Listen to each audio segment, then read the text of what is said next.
Hello दोस्तों, नमस्ते भाई। कैसे हैं आप लोग? सर मैंने लास्ट 5 इयर्स के सिंपल इंटरेस्ट लगा लिया है और सर मजा भी आ गया है सर। एक क्वेश्चन की लैंग्वेज। ओके इस्माइल भाई, चलिए। और बाकी और कितने स्टूडेंट हैं जिन्होंने सिंपल इंटरेस्ट के क्वेश्चन लगा लिए लास्ट 5 इयर्स के? मुझे पता है कि तुम लोगों ने कुछ नहीं करा, तुम लोग बस मस्त मौला हो, पढ़ाई के नाम पे खुद को धोखा दे रहे हो। चलिए दोस्तों, कल मैंने आपको कंपाउंड इंटरेस्ट की थ्योरी समझाई थी। ये कंपाउंड इंटरेस्ट कुछ और नहीं है, सक्सेसिव परसेंटेज इंक्रीज है। कंपाउंड इंटरेस्ट में सक्सेसिव परसेंटेज चेंज के वो सारे कंसेप्ट अप्लाई होते हैं जो परसेंटेज में होते हैं।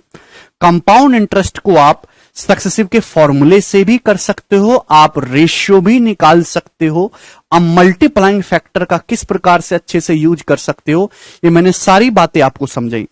कंपाउंडिंग का क्या मतलब है यह भी मैंने आपको समझाया।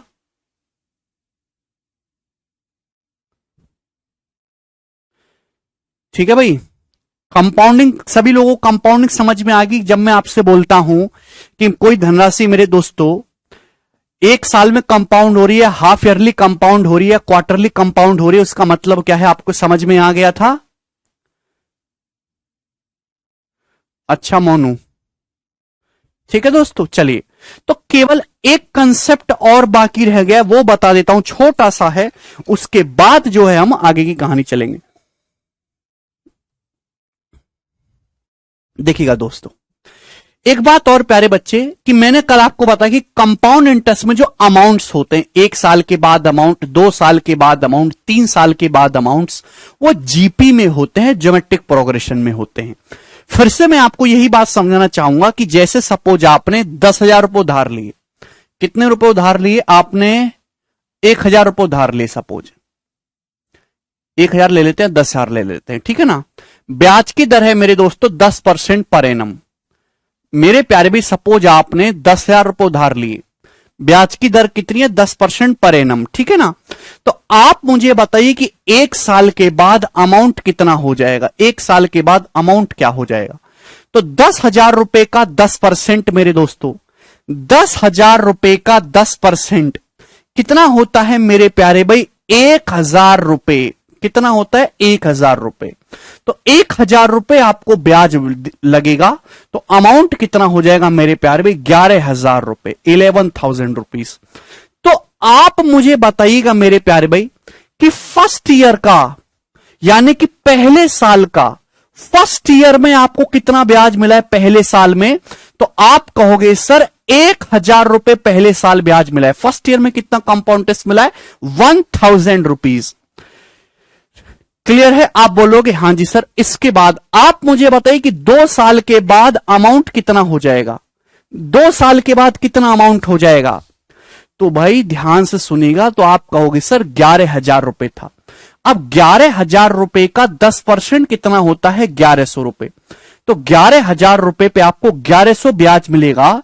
तो 11,000 में 1,100 जोड़ेंगे तो अमाउंट कितना हो जाएगा? 12,100 रुपए। 12,100। यानी कि आप मुझे बताओ स्टूडेंट कि सेकंड ईयर में कितना ब्याज मिला है? सेकंड ईयर में, सेकंड ईयर में कितना ब्याज मिला है? तो आपका जवाब होगा सर 1,100 रुपए आपको ब्याज मिला है सेकंड ईयर में। पहले साल कितना ब्याज है? 1,000 रुपए। सेकंड ईयर में कितना ब्याज मिला है स्टूडेंट्स आपको? 1,100 रुपए।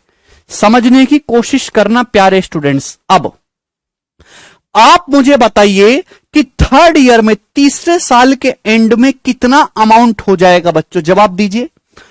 तो अब देखिए, ये सेकंड ईयर के एंड में अमाउंट है, बट ये थर्ड ईयर के लिए प्रिंसिपल है। अब ये प्रिंसिपल है 12,100। तो 12,100 रुपए का 10%, 12,100 रुपए का 10% कितना होता है? 1,210 रुपए होता है। तो इस पे आपको 1,210 रुपए ब्याज मिलेगा। तो 12,100 में 1,210 जोड़ेंगे तो कितना आ जाएगा मेरे दोस्तों? 13,310, 13,310 रुपए। क्लियर है? यानी कि थर्ड ईयर के एंड में अमाउंट कितना आ जाएगा? 13,310 रुपए। यानी कि आप मुझे बताएं कि थर्ड ईयर में, तीसरे वर्ष में मेरे प्यारे भाई, थर्ड ईयर में मेरे प्यारे भाई आपको कितना ब्याज मिला है? तो आपका जवाब होगा सर थर्ड ईयर में आपको 1,210 रुपए ब्याज मिला है। थर्ड ईयर में कितना ब्याज मिला है? 1210 रुपए ब्याज मिला है। समझ में आया? आप बोलोगे हां जी सर समझ में आया। एक और दिखाता हूं लास्ट। अब आप मुझे बताइए, थर्ड ईयर के एंड में अमाउंट है 13,310, ये चौथे साल के लिए प्रिंसिपल है। तो आप मुझे बताओ चौथे साल के एंड में अमाउंट क्या होगा? तो 13,310 रुपए का 10% कितना होता है? 1331 रुपए।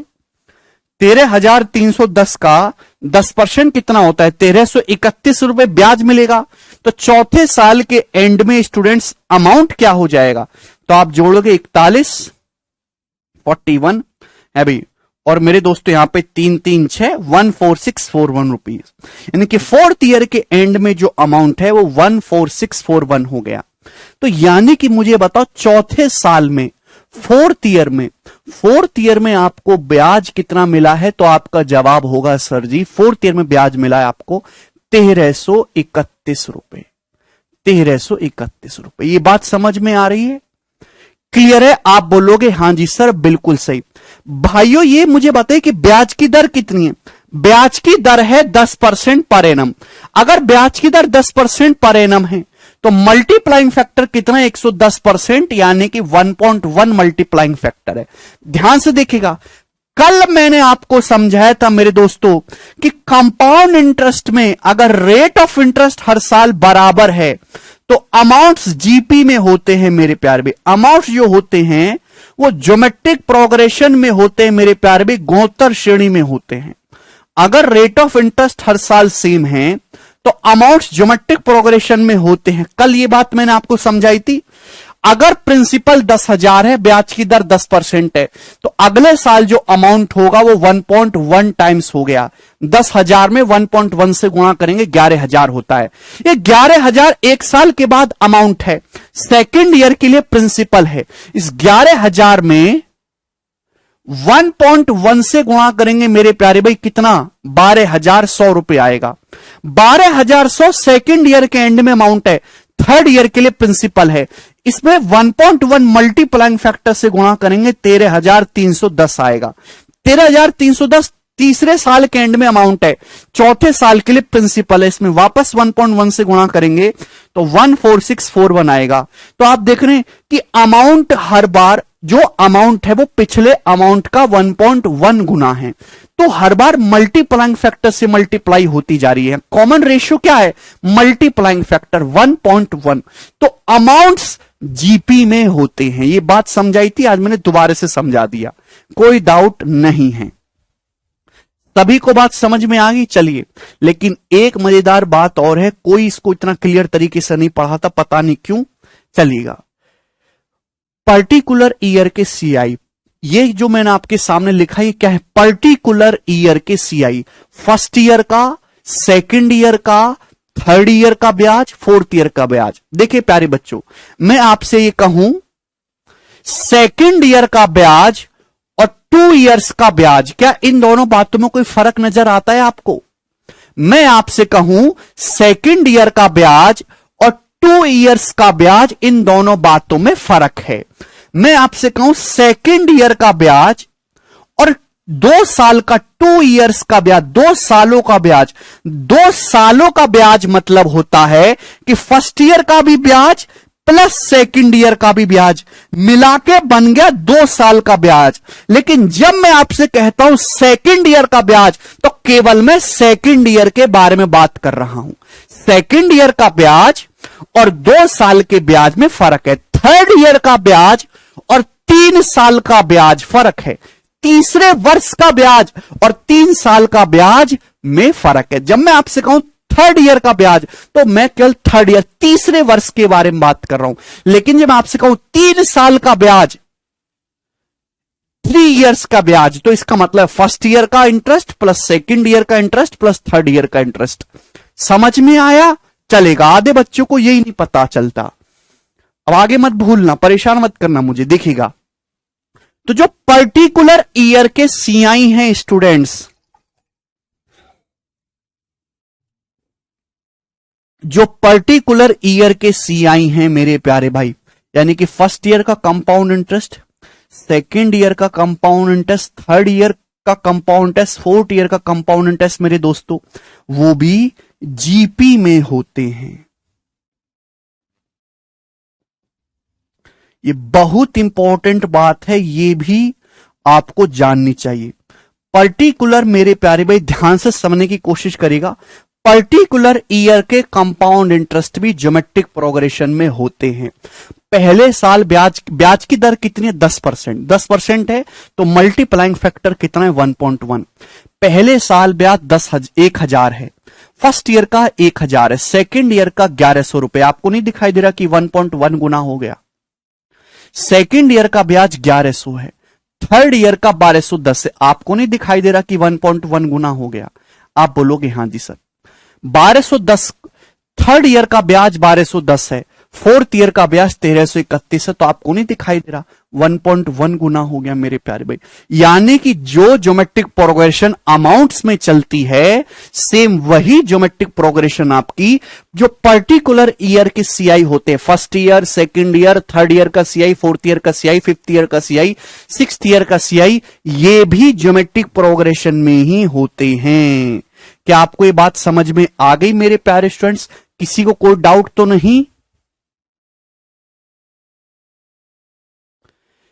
जीपी का क्या मतलब? जीपी का मतलब गुणोत्तर श्रेणी, एक ऐसी सीरीज जिसके दो लगातार टर्म का रेशियो सेम रहे। है भाई, यहां पे देखिए रेशियो सेम है, ये इससे 1.1 गुना हो रहा है, 1.1 गुना हो रहा है, इससे 1.1 गुना हो रहा है। गुणोत्तर श्रेणी डी के कभी नाम नहीं सुना जिंदगी में? जीपी का मतलब एक ऐसी सीरीज जिसके दो लगातार टर्म का अनुपात सेम रहे, है ना। अगला टर्म पिछले टर्म का एक सेम मल्टीपल से आगे बढ़ता है, उसको हम जीपी बोलते हैं। सभी को बात समझ में आ गई? गड़बड़ हो रही है क्या?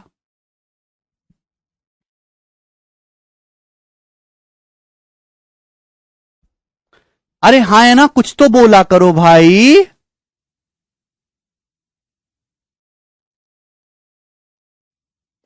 पर्टिकुलर का मतलब first year, second year, third year, fourth year, fifth year, sixth year, ये इनके सीआई जीपी में होते हैं।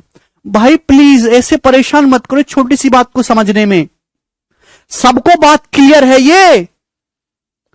मैंने आपको यह भी बताया था कि फर्स्ट ईयर का सीआई बोलो, चाहे पहली साइकिल का चाहे कंपाउंड टेस्ट बोलो, चाहे पहले साइकिल का सिंपल इंटरेस्ट बोलो, बात तो एक ही है मेरे दोस्तों।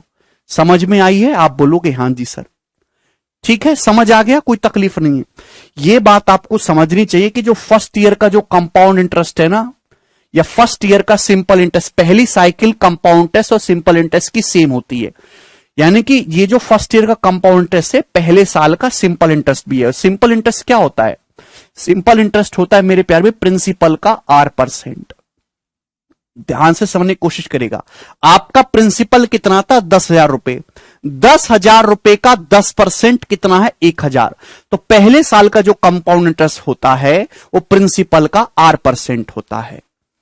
ठीक है भाई, सबको बात समझ में आ गई? क्लियर है? लेकिन सबको बात समझ में आ गई यहां तक। लेकिन अगर मैं आपसे पूछूं कि आपने 10,000 रुपए उधार लिए 10% की दर से, तो बताओ एक साल का कंपाउंड टेस्ट क्या है? एक साल का। तो आप कहोगे सर एक साल का कंपाउंड टेस्ट है 1,000 रुपए। प्यारे बच्चों, मैं आपसे कहूं 2 साल का कंपाउंड टेस्ट क्या है? 2 साल का। जवाब दीजिए, 2 साल का कंपाउंड टेस्ट क्या है? 2 साल का कंपाउंड इंटरेस्ट का मतलब फर्स्ट ईयर का compound interest plus second year का 2,100 रुपए। 2 साल का कंपाउंड इंटरेस्ट कितना? 2,100 रुपए। फर्स्ट ईयर का ब्याज ऐड कर दो प्लस सेकेंड ईयर का ब्याज ऐड कर दो। मैं आपसे कहूं 3 साल का कंपाउंड इंटरेस्ट क्या है? 3 साल का कंपाउंड इंटरेस्ट कैसे आएगा भाई? 3 साल के अमाउंट में से प्रिंसिपल घटा दो। 13,310 में से 10,000 घटाएंगे तो 3,310 रुपए। या फिर ऐसे देख लो, फर्स्ट ईयर का ब्याज प्लस सेकंड ईयर का ब्याज प्लस थर्ड ईयर का ब्याज, तीनों को ऐड कर दो। ठीक है भाई, चलेगा।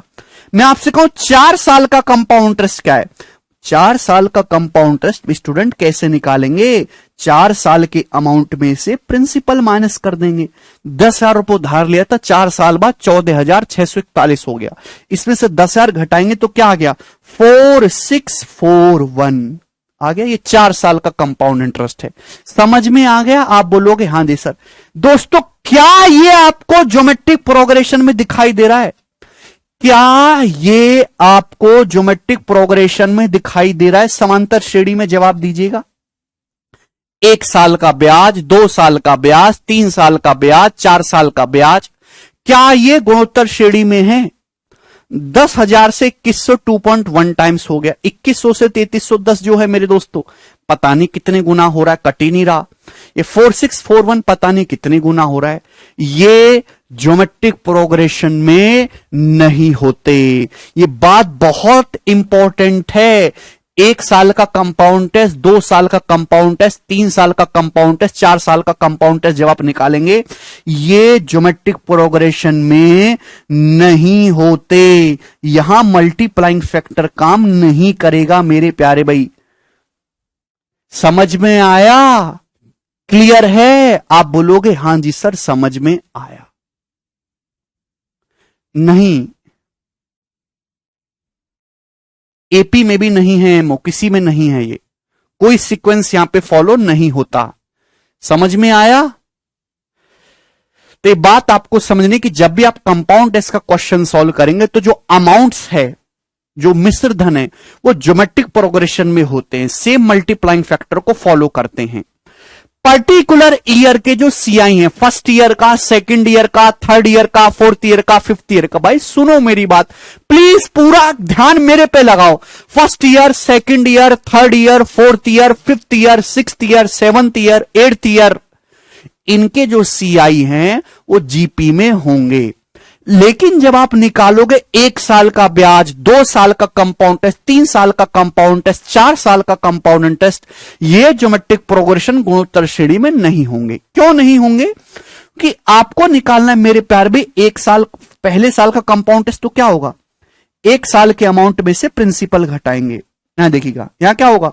ये 2 साल के अमाउंट में से प्रिंसिपल घटाएंगे। दोस्तों यहां क्या होगा? 3 साल के अमाउंट में से प्रिंसिपल घटाएंगे, तभी तो आएगा। तो मेरे प्यारे भाई, अमाउंट तो ज्योमेट्रिक प्रोग्रेशन में थे। अमाउंट्स तो मेरे प्यारे भाई A1, A2, A3, 4 तो ज्योमेट्रिक प्रोग्रेशन में हैं। Amounts A1, A2, A3, A4 तो ज्योमेट्रिक प्रोग्रेशन में है, कोई प्रॉब्लम नहीं है। लेकिन जब आप प्रिंसिपल माइनस करोगे, जब आप हर संख्या में से प्रिंसिपल माइनस करोगे, तो जो संख्या बचेगी वो थोड़ी ना ज्योमेट्रिक प्रोग्रेशन में बचेगी। इस वजह से 1 साल का कंपाउंड टेस्ट, 2 साल का कंपाउंड टेस्ट, 3 साल का कंपाउंड टेस्ट, 4 साल का कंपाउंड टेस्ट जब आप निकालेंगे तो वो ज्योमेट्रिक प्रोग्रेशन में नहीं होंगे।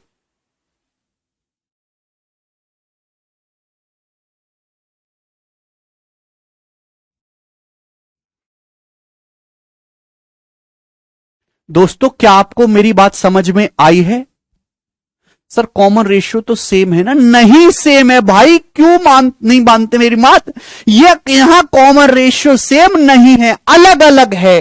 These are not in geometric progression.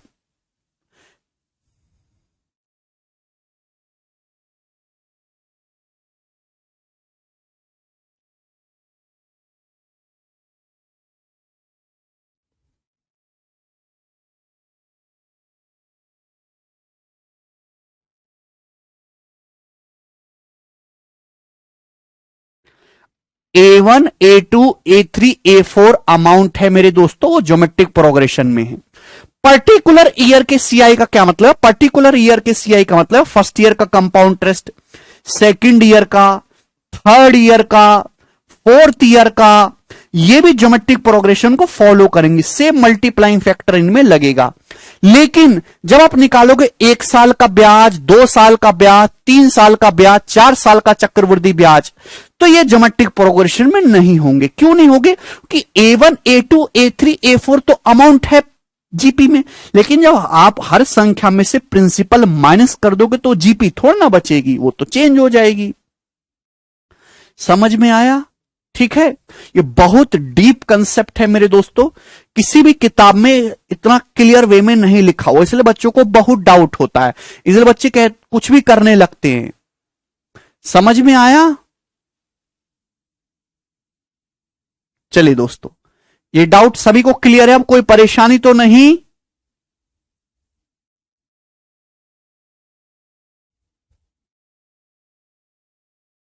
चलिए दोस्तों, अब आगे चलते हैं, ठीक है ना। तो यानी कि मैंने आपको बहुत बढ़िया से समझाया कि कंपाउंड इंटरेस्ट कुछ नई चीज नहीं है, वो केवल सक्सेसिव परसेंटेज इंक्रीज है। अब इस पे बेस सवाल करते हैं। तो कंपाउंड इंटरेस्ट की आपके सामने 3 शीट आएंगी। पहली शीट में केवल मल्टीप्लाइंग फैक्टर के कंसेप्ट वाले सवाल हैं। सेकंड शीट में फॉर्मूले और गोल्डन रेशियो के सवाल हैं, और थर्ड शीट में खिचड़ी है, मिक्स क्वेश्चन है, ठीक है ना। चलिए शुरू करते हैं। सवाल नंबर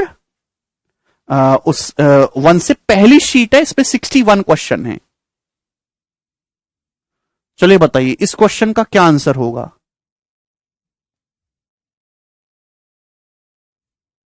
बनाओ जी।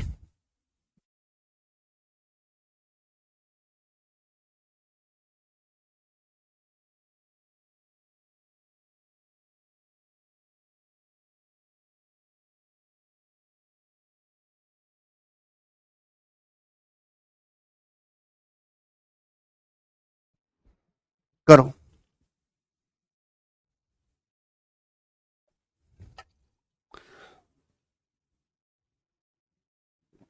अभी कंसेप्ट खत्म नहीं हुए, अभी कंसेप्ट और आएंगे। अभी ये आधी बात ही बताई है मैंने आपको, ठीक है ना। पहले जो बताया उस पर सवाल करेंगे, फिर आगे की कहानी बताऊंगा, उस पर सवाल करेंगे, फिर आगे की कहानी बताऊंगा, उस पर सवाल करेंगे। एक साथ सब कुछ बता देंगे तो खिचड़ी सी पक जाएगी। चुपचाप जैसे मैं बता रहा हूं मुर्दे की तरह वैसे पढ़ते रहो, बोलो मत कुछ भी, चलेगा। तो शुरू के जो 3-4 सवाल हैं, ये मैंने ये कंपाउंड टेस्ट के क्वेश्चन नहीं है, ये मल्टीप्लाइंग फैक्टर के क्वेश्चन है, आपकी प्रैक्टिस के लिए हैं मैंने ना। ये सभी रिसेंट के प्रीवियसर सवाल है, मैंने बिल्कुल नहीं बनाया है। ये मल्टीप्लाइंग फैक्टर के एप्लीकेशन पे क्वेश्चन है, आपकी प्रैक्टिस के लिए है। चलिए बताइएगा सवाल नंबर 1 से। The value of machine depreciates every year by 10%. If its present value is 35,000, then the value of the machine after 2 years will be. सवाल में बोला एक मशीन की कीमत हर साल 10% कम हो जाती है। अगर मशीन की प्रेजेंट में वैल्यू 35,000 है तो 2 साल बाद मशीन का मूल्य क्या होगा। देखिए अभी मशीन की कीमत कितनी स्टूडेंट, 35,000 रुपए। कितनी, 35,000 रुपए। हर साल मशीन, ये प्रेजेंट वैल्यू है, हर साल मशीन की कीमत 10% कम हो जाती है। 10% कम हो रही तो मल्टीप्लाइंग फैक्टर है 90%, यानी कि 0.9। तो 1 साल बाद मशीन की कीमत कितनी हो जाएगी, 0.9। उसके 1 साल बाद फिर कितनी हो जाएगी, 0.9 से गुणा, मल्टीप्लाइंग फैक्टर से गुणा करते जाना है। यह सवाल का आंसर हो जाएगा। आंसर जो भी होगा वो 9 का मल्टीपल होगा। 9 का मल्टीपल ये वाला ऑप्शन नहीं है। 7 2 9 ये भी 9 का मल्टीपल नहीं है। 7 2 9, 2 2 4 5 9 ये 9 का मल्टीपल है, ठीक है ना। आप बोलोगे हाँ जी सर बिल्कुल सही। फिर उसके बाद 5। एक बात और समझिएगा, ये 2 ऑप्शन तो हट ही गए। जब आप यहां से देखेंगे 2 डेसिमल से 2 जीरो कट जाएगा, यानी कि 1 जीरो। आंसर के एंड में 1 जीरो जरूर आएगा, ये भी ऑप्शन नहीं है, तो ए ऑप्शन करेक्ट हो जाएगा। 28,350 रुपए, ठीक है ना। सभी को समझ में आ गया, एक पैसे की परेशानी नहीं है इसमें। अगला सवाल, सवाल है दोस्तों आपके सामने यहां पर अब 2 नंबर, करो जल्दी से।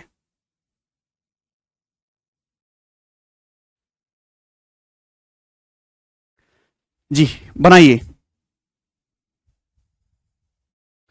जब आप युवराज नौकरी लेने लायक हो जाओगे।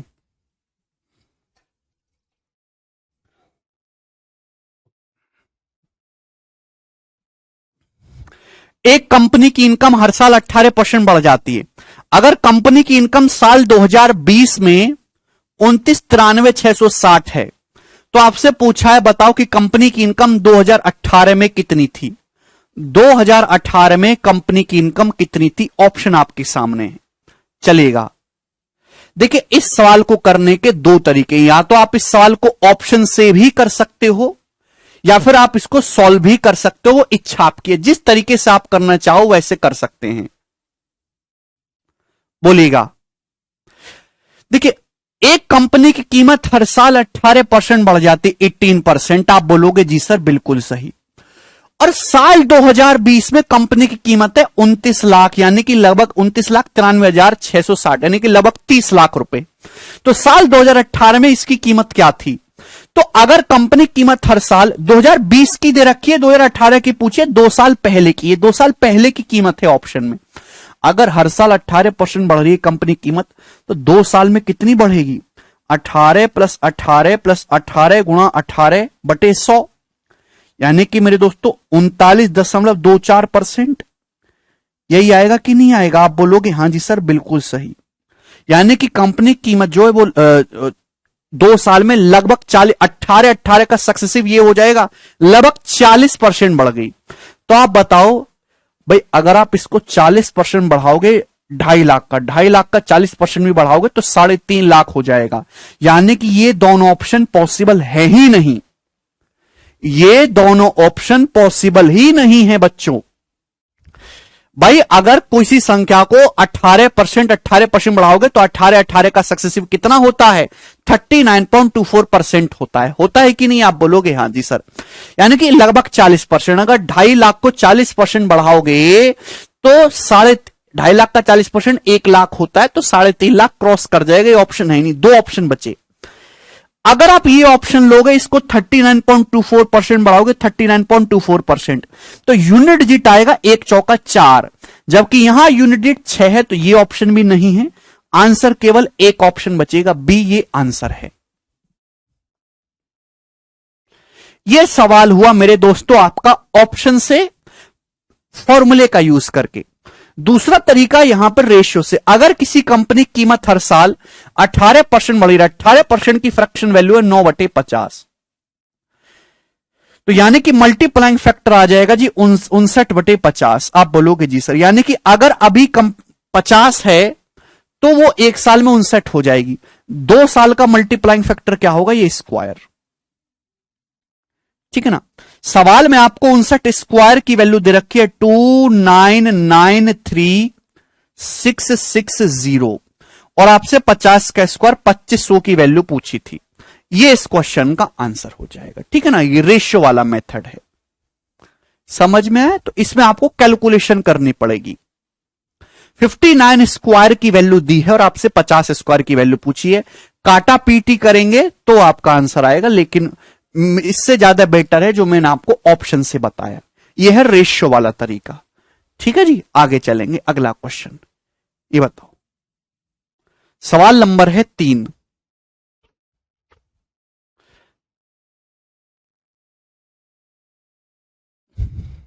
The population of cities 2,25,000। एक शहर की पॉपुलेशन 2,25,000 है।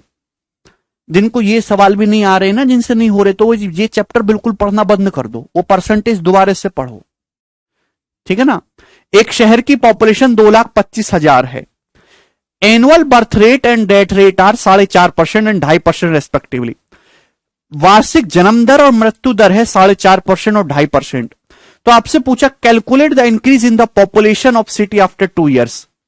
2 साल में शहर की पॉपुलेशन जो है वो कितनी बढ़ जाएगी, आपसे पूछा है। 2 साल में कितनी वृद्धि हो जाएगी शहर की पॉपुलेशन में, बताइएगा।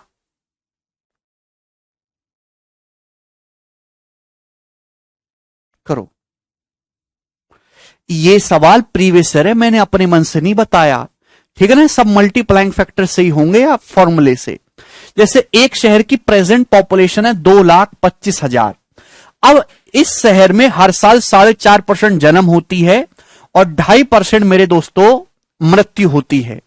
तो 2 साल बाद शहर की जनसंख्या क्या होगी? करिए।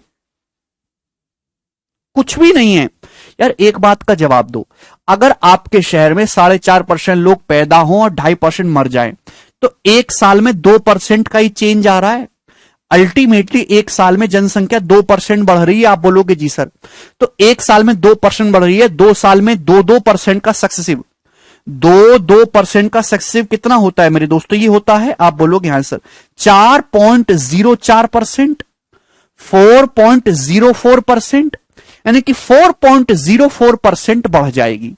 यानी कि अगर अभी पॉपुलेशन 2,25,000 है तो कितनी इंक्रीज हो जाएगी, तो आपका जवाब होगा सर इसका 4.04%। ये पॉपुलेशन आपकी इंक्रीज हो जाएगी। समझ में आ गया? आप बोलोगे हाँ जी सर। यार एक शहर है, 4.5 लोग पैदा हुए, 2.5 लोग मर गए, तो एक साल में अल्टीमेटली 2% ही बढ़ रही है ना। 2 साल में कितना, 2 का सक्सेसिव कितना होता है, 2 का सक्सेसिव होता है फॉर्मूले से ये x + y + xy / 100। तो यानी कि मेरे प्यारे भाई आपको ये निकालना है। आपसे इंक्रीज पूछा कितनी बढ़ेगी, तो आंसर जो भी होगा वो 404 में 101 आता है। 101 का मल्टीपल इनमें से कोई भी ऑप्शन नहीं है सिवाय बी ऑप्शन के, करेक्ट हो जाएगा। 101 का मल्टीपल आएगा। ठीक है ना। सॉल्व करना चाहो तो सॉल्व भी कर सकते हो, कोई बुराई नहीं है, जिससे ये कैंसल आउट हो जाएगा मेरे दोस्तों। ठीक है ना। 2250 का 4 गुना मेरे दोस्तों कितना आ जाएगा, 9,000 रुपए। और ये जो है 2250 का 4 गुना 9,000, अगर 4 गुना 9,000 है तो 0.04 गुना कितना आएगा, 90। तो 9090 आंसर है। सॉल्व भी कर सकते हैं। ठीक है भाई। तो बहुत ही अच्छे सवाल पूछे जा रहे हैं पेपर में, ये बताइएगा। करो 4 नंबर क्वेश्चन। कपिल कह रहे हैं सर सक्सेसिव कैसे निकालते हैं। कपिल सक्सेसिव निकालने के लिए जो है हम बैठते हैं जमीन पे, थाली लेते हैं, उसमें खिचड़ी डालते हैं, दही मिलाते हैं, अचार लेते हैं और बढ़िया से ऐसे हाथ से ऐसे घुमा के ऐसे बढ़िया से ऐसे खा जाते हैं और हम सक्सेसिव निकाल लेते हैं। ठीक है।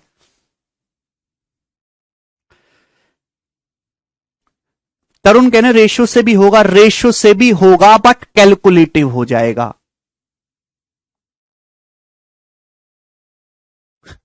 सारिका कह रहे सर मैंने आपका बैच परचेज किया और गलती से मैंने अपने बॉयफ्रेंड से बता दिया, वो मुझसे आईडी पासवर्ड मांगकर आपसे पढ़कर अपना मैथ बिल्कुल स्ट्रांग बना लिया है। अब मैं क्या करूं, मुझे लगता है वो मुझसे पहले सिलेक्शन भी ले जाएगा। सारिका ये तो अच्छी बात है ना, दिक्कत क्या है इसमें? Are you not happy?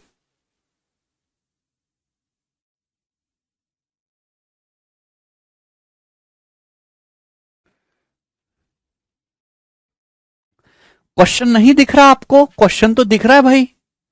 चलिए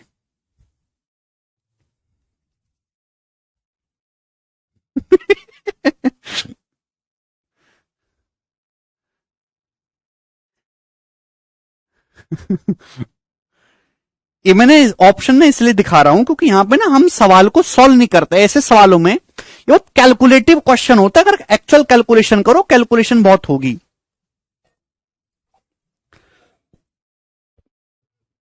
जरूरत नहीं है बेटा, करमवीर मेरी बातों को सुना करो।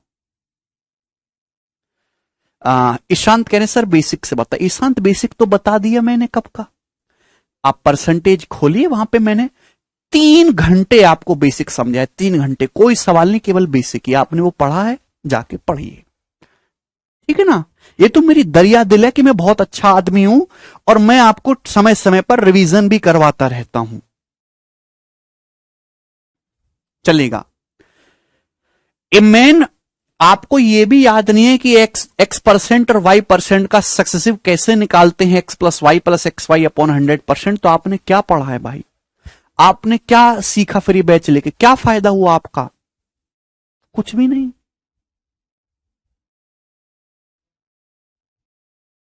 एक आदर्श विद्यार्थी वही है जिसे पीछे का जो भी है 4 महीने में जो भी बताया है सब याद हो। यह सवाल है, एक शहर की जनसंख्या 2,25,000 है, वार्षिक जन्मदर 4.5% है और मृत्यु दर जो है 2.5% है। 2 साल बाद शहर की जनसंख्या में वृद्धि। 2 साल बाद शहर की जनसंख्या नहीं पूछी, पूछा है जनसंख्या कितनी बढ़ जाएगी।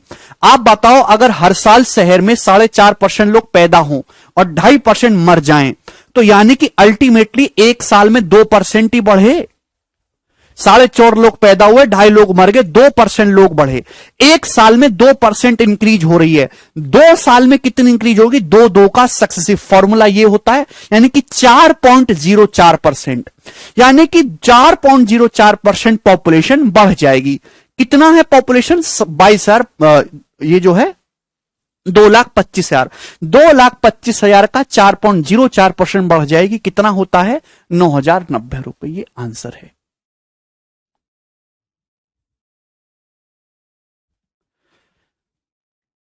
क्या डाउट है इसमें? इतना भी माइंड आपका डेवलप नहीं हुआ क्या? करो जरा, ये सवाल आया, ये भैया ये पूछा हुआ सवाल है, एसएससी फेज 9 का क्वेश्चन है मेरे दोस्तों। मैं नहीं बनाऊंगा ऐसे बेकार के सवाल बैठ के, जस्ट कैलकुलेशन है। A man P purchased a land of 4,32,000 on the outskirts of A city. एक आदमी ने शहर के बाहरी इलाके में 4,32,000 रुपए में एक जमीन खरीदी, ठीक है। ड्यू टू सम रीजन, कुछ कारण की वजह से it's value depreciated at 25% per annum and he sold it to Q after 2 years। कुछ कारण की वजह से जमीन की कीमत हर साल 25% कम हो जाती है, और मेरे दोस्तों इसने 2 साल के बाद क्या कर दी, क्यू को बेच दी। एट दिस टाइम, इस टाइम पर सिटी एक्सपेंडेड, सिटी का एक्सपेंशन हुआ, नए प्रोजेक्ट आए जिससे कि इंफ्रास्ट्रक्चर बढ़ना शुरू हुआ। देखो कहानी दी है, यह बैंकिंग के सवाल से इंस्पायर है, बैंकिंग में ऐसे सवाल आते हैं, एसएससी में भी आ रहे हैं। As a result of expansion, expansion का परिणाम यह हुआ, there was an appreciation of real estate prices at the rate of 50%, कि रियल एस्टेट जो प्रॉपर्टी है उसका प्राइस 50% बढ़ गया। What would be the value of the land after 2 years? जमीन की कीमत 2 साल के बाद क्या हो जाएगी? From the time Q bought the land from P, जब जो है पी ने जो क्यू ने जो है लैंड खरीद ली है पी से, उसके 2 साल के बाद इस जमीन की कीमत क्या हो जाएगी? ऑप्शन आपके सामने है, करो। इतना आसान सवाल है। एक आदमी है पी, उसने एक जमीन खरीद ली, कितने? उसने जमीन खरीदी 4,32,000 रुपए में। आप बोलोगे जी सर बहुत बढ़िया करा उस आदमी ने। अब पी ने मेरे दोस्तों एक जमीन खरीदी, अब जमीन खरीद शहर के बाहरी इलाके में 4,32,000 रुपए की, हर साल उसकी कीमत 25% घट जाती। 25% का मतलब 1/4, हर साल उसकी कीमत 1/4 घट जाती है। 2 साल के बाद उसने जमीन क्यू को बेच दी, तो क्यू को कितने में बेची होगी? हर साल 1/4 घट जाती है, तो मल्टीप्लाइंग फैक्टर 3/4, अगले साल मल्टीप्लाइंग फैक्टर 3/4, यानी कि 2 साल बाद जमीन की कीमत ये हो जाएगी। यानी कि मेरे दोस्तों इतने रुपए में क्यू ने जमीन खरीद ली, क्यू ने इतने रुपए में जमीन खरीदी होगी, ये क्यू के लिए कॉस्ट प्राइस है। अब इतने रुपए की जमीन खरीदने के बाद हुआ क्या भाई? इंफ्रास्ट्रक्चर बढ़ा, सरकार बीजेपी की बनी, तो 50% मेरे प्यारे भाई कीमत बढ़ रही है हर साल। पूछा 2 साल बाद कीमत क्या होगी? 50% मतलब 1/2, 1/2 कीमत बढ़ाओगे तो मल्टीप्लाइंग फैक्टर 3/2। 2 साल बाद फिर 1 साल का और मल्टीप्लाइंग फैक्टर 3/2, यानी कि ये हो जाएगी अब जमीन की कीमत। मल्टीप्लाइंग फैक्टर से जस्ट गुणा करते जाना है। समझ में आ गया? आप बोलोगे हां जी सर बिल्कुल सही। आपको एक्चुअल में यहां कैलकुलेशन की कोई जरूरत ही नहीं है, मैंने आपको समझाने के लिए लिखा। आंसर जो भी आएगा आपको सीधा सीधा दिखाई दे रहा है, 9 का मल्टीपल आएगा। केवल 9 का मल्टीपल आप यहां पे चेक कर लीजिएगा। समझ में आया? आप बोलोगे हां जी सर बिल्कुल सही। ठीक है, एनी प्रॉब्लम? भाई ऊपर 9 आ रहा है, तो 9 का मल्टीपल क्या? ये ऑप्शन है 5 4 9, 6 7 12 और 12 5 17, यानी कि 8। ये 9 का मल्टीपल है। 6 4 10 और 10 12 22, ये 9 का मल्टीपल नहीं है। ये 5 4 9, 5 5 10 7 17, 17 का मतलब भी 8 होता है। ये भी 9 का मल्टीपल नहीं है। 17 8 होता है ना, ये भी 9 का मल्टीपल नहीं है। फिर तो 5 4 9, 6 5 11 7 18, 18 मतलब 9, ये 9 का मल्टीपल है। 2 ऑप्शन हट गए। ये 9 का मल्टीपल है क्या? 5 5 10 6 16, 16 7 23, 23 का मतलब 5, ये भी 9 का मल्टीपल नहीं। एक ही ऑप्शन 9 का मल्टीपल है, ए, यही करेक्ट आंसर है। बात समाप्त, कुछ नहीं करना था। 9 का मल्टीपल है मतलब डिजिट सम देख लो। कोई भी संख्या 9 से तभी कटेगी जब उसके अंकों का योग 9 से कटता हो। केवल एक ही ऑप्शन दिखाई दे रहा है, यही उत्तर है। सॉल्व करने की कोई जरूरत नहीं है। तो ऐसे सवाल के ऑप्शन एग्जामिनर जानबूझ के इजी बनाता है। गरिमा 50% हुआ क्या कि जब जो है सिटी में इंफ्रास्ट्रक्चर बढ़ा तो उसका जो एप्रिसिएशन है, real appreciation of real estate prices at the rate of 50%। Appreciation का मतलब कीमत बढ़ना। प्रॉपर्टी की कीमत आपकी अब हर साल 50% बढ़ रही है। पूछा 2 साल बाद क्या हो जाएगी? 50% का मतलब 1/2। 1/2 बढ़ाओगे तो मल्टीप्लाइंग फैक्टर 3/2 हो जाएगा।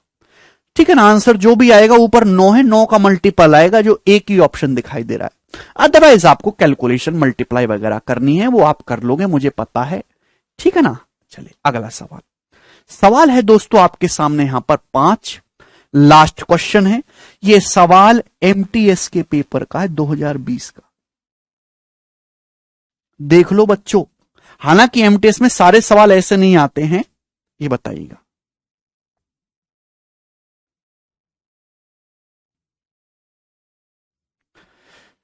ईशांत कहने सर सिलेबस दिसंबर के पहले कंप्लीट हो जाएगा। ईशांत जैसे आज आप डाउट पूछ रहे हो, अगर आप दिसंबर से पहले क्या कल भी कंप्लीट कर लो तो फायदा कुछ नहीं है। क्या कर लोगे सिलेबस कंप्लीट करके जब तुमको कुछ आता ही नहीं है, जब तुमको यही नहीं पता कि सक्सेसिव क्या होता है। वो समझना पड़ता है अंकित।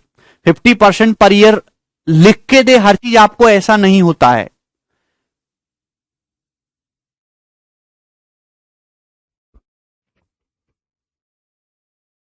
जल्दी से बताइएगा।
अरे तो ऋतिक टाइम ही कितना हुआ है भाई, जल्दी से बताइएगा। राज इन्वेस्टेड 10,000 रुपए in a fund. At the end of first year he incurred a loss but his balance was more than 5,000। This balance when invested for another year grew and the percentage of growth in the second year was 5 times the percentage of loss in the first year. If the gain of Raj from the initial investment over the 2-year period is 35%, then the percentage of loss in the first year. इस सवाल को करने का सबसे बढ़िया तरीका है option से।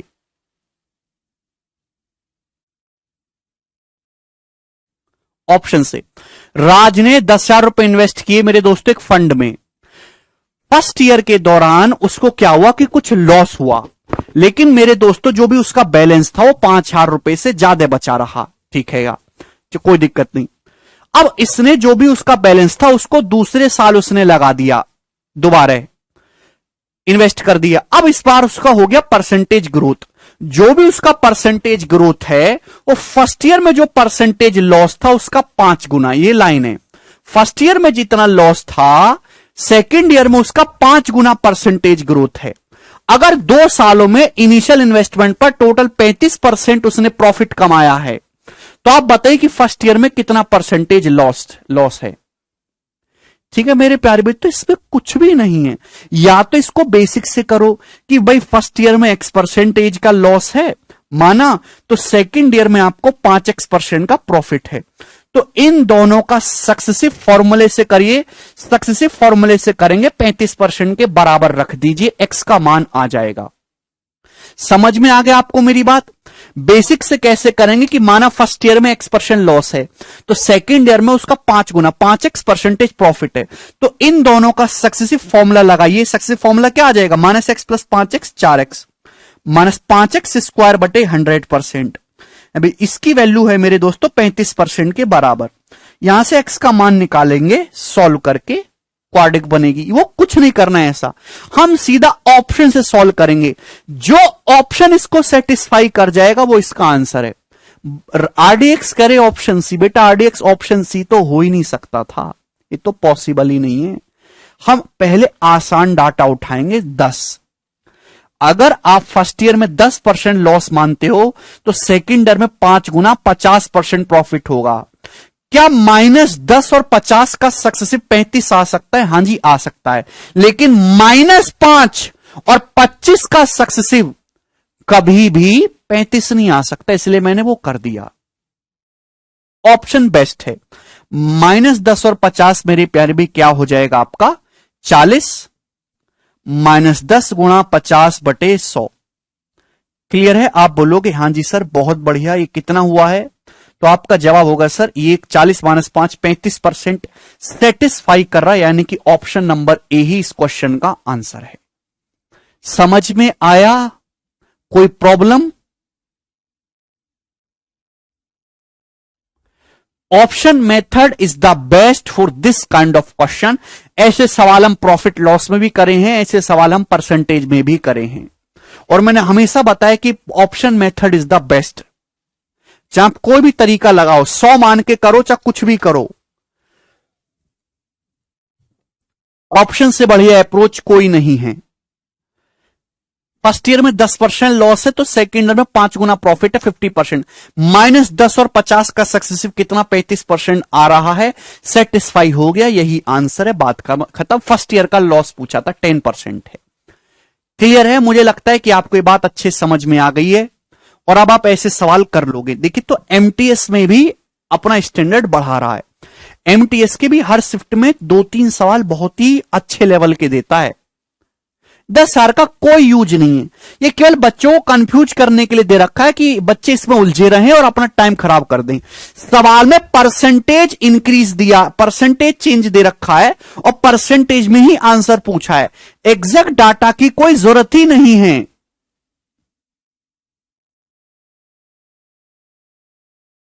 हमने आसान ऑप्शन को पिक किया नितिन, पहले आसान ऑप्शन को। अरे समझ में आया? अगर मैं 15 पिक करता तो -15 75 के सक्सेसिव में डेसिमल आता, इग्नोर कर दिया।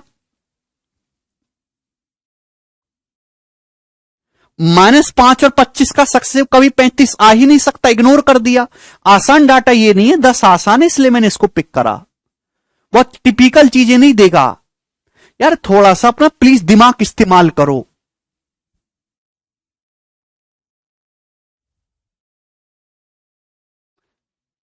चलिए बस ये खत्म।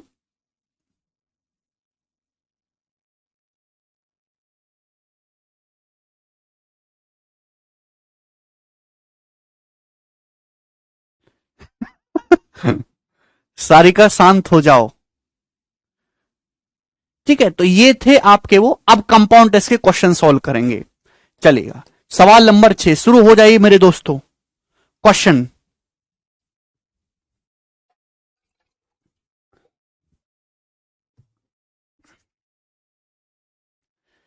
बेसिक से करा तो दिया शाहनवाज एक्स मान के, क्वाड्रिक इक्वेशन ही तो सॉल्व करनी है, कर लो गधों की तरह।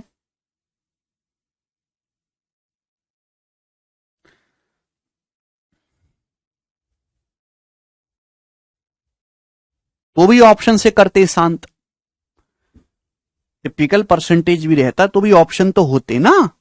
ऑप्शन को एलिमिनेट करना आसान है क्योंकि हम ये चेक कर पाते कि ये पॉसिबल हो ही नहीं सकता ना।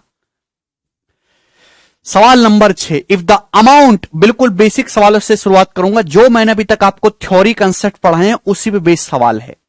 If the amount on a certain principal in 3 years at 12% rate of interest compounded annually is 12,000 रुपए, what will be the amount after the 4th year? इससे आसान सवाल है ही नहीं कोई भी, ऑप्शन नंबर ए आंसर है। सवाल में आपसे दे रखा किसी प्रिंसिपल पर 3 सालों के लिए 12% की दर से बढ़कर जो अमाउंट है 12,000 रुपए है। कोई प्रिंसिपल 3 साल में 12% की दर से जो अमाउंट हो जाता है 12,000 रुपए हो जाता है। यानी कि मेरे दोस्तों 3 साल बाद आपको अमाउंट दे रखा है 12,000 रुपए। पूछा है चौथे साल के एंड में अमाउंट क्या होगा। चौथे साल के एंड में अमाउंट क्या होगा।